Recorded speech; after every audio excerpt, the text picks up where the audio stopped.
Boston 1920. A city of dreams, but for one man, it was a gold mine built on thin air. An Italian immigrant arrives with only $2.50 in his pocket. In just 8 months, that $2 turned into $15 million. How? Even the police were lining up not to arrest him, but to give him their life savings. The promise was simple: a 50% return in just 45 days. People were gripped by a fever. They called it the miracle of wealth. But this wasn't a miracle. It was the birth of the greatest investment fraud in history. Charles Ponzi became a hero overnight, a wizard of finance.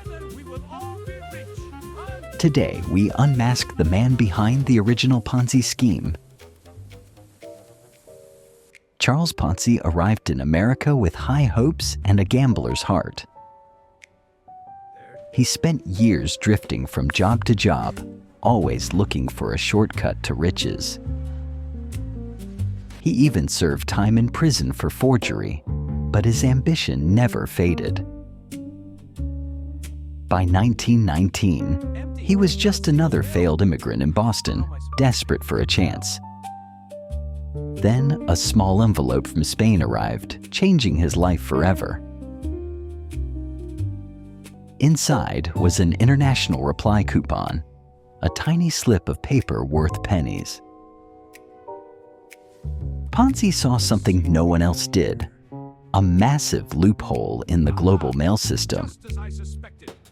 He realized that exchange rates across borders were inconsistent. The loser was about to transform into the master of the stamp empire. After World War I, the European economy was in shambles and currencies collapsed. An international reply coupon could be bought cheaply in one country and swapped for stamps in another. Ponzi called this arbitrage. It sounded scientific, professional, and profitable. In theory, he could buy a coupon for 1 cent and trade it for 5 cents worth of stamps. He promised investors a slice of this passive income without any risk. But there was a problem, a massive physical and logistical problem. To make the millions he claimed, he needed to ship hundreds of millions of coupons. The post offices didn't even have enough stamps to fulfill his imaginary orders. Ponzi didn't care about the stamps. He cared about the new investors' money. This was the information gap. He used today's capital to pay yesterday's returns. He was selling a myth of arbitrage to cover a reality of debt. The stamp empire was a castle of cards, and the wind was starting to blow. Ponzi officially opened the Securities Exchange Company in a tiny office. Word of mouth spread like wildfire. 18 investors became thousands in weeks. The lines wrapped around the block. Everyone wanted a piece of the pie. Money was coming in so fast that they had to stuff cash into desk drawers. Ponzi was no longer a failed immigrant. He was the king of Boston. People quit their jobs and handed over their life savings for this dream. Even law enforcement and city officials were secretly betting on him. He bought a grand mansion and a fleet of luxury cars with other people's money. The secret was simple: use the new money to pay the old investors. He charmed the press, dismissing any questions about his business model. Early investors were getting rich, fueling the passive income myth.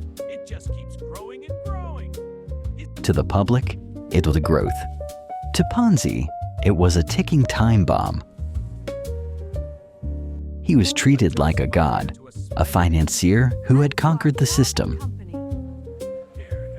It was the ultimate investment fraud, hidden behind a smile and a cigar. The madness reached its peak. The entire city was under his spell. The Boston Post started asking questions. The fairy tale began to crack. Experts calculated that there weren't enough coupons in the entire world. To cover his debts, 160 million coupons were needed. Only 27,000 existed. Investigation revealed that Ponzi wasn't buying stamps at all. Panic began to set in. The crowd outside turned from hopeful to hungry. He tried to calm them with coffee and donuts, pretending everything was fine.